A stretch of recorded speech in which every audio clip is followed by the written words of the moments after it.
Like, my Asian male friends are killing it, okay? Times have definitely changed. I remember I went out with these two girls, not at the same time. They have casually brought up Kenny Styles to me. To my surprise, I was like, who? One of them showed me a picture and I was like, oh, yeah, I've seen that guy. She giggled and she's like, yeah, he's my favorite male performer. I'm like, oh, okay. I don't know if you guys know, but he's a famous Asian male porn star. I was thinking, all right, this is awesome. Let's see where this goes.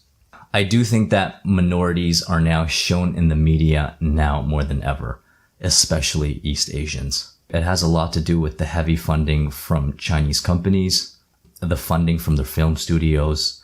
If you paid attention to a lot of these high budget Hollywood films, typically 40 million or more type budgets, start paying attention. There is either an Asian co-star or some of the scenes in the movie will have some sort of cooperation with somewhere in East Asia.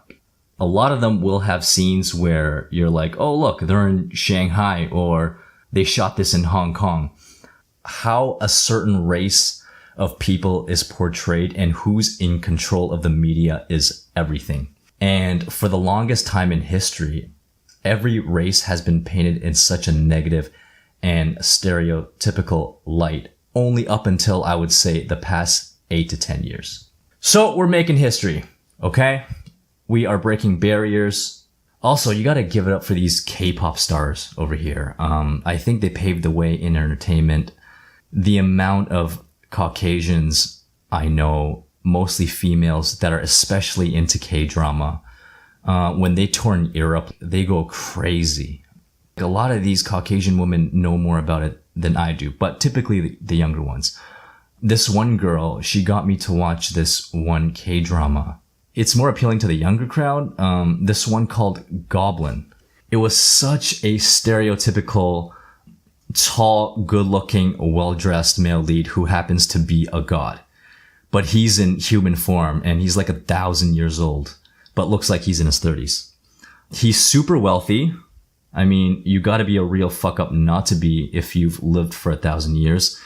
But yeah, he's like super rich from developing all this real estate through the years. But of course, the female lead doesn't know he's rich because girls don't care about money, right? So anyways, she's of course the innocent, cute schoolgirl uniform type. There's scenes where he picks her up unwillingly from school because they are caught up in some sort of ordeal. This guy rolls up in a Maserati and of course she's with all her friends when he does and they're all giggling. It's such a predictable Asian drama. It's stupid. I was like, yeah, you know what? I'm not into this after 2 episodes. But I was also like, fuck, but is she gonna save him and pull out the sword and save him from an eternal life of purgatory? So then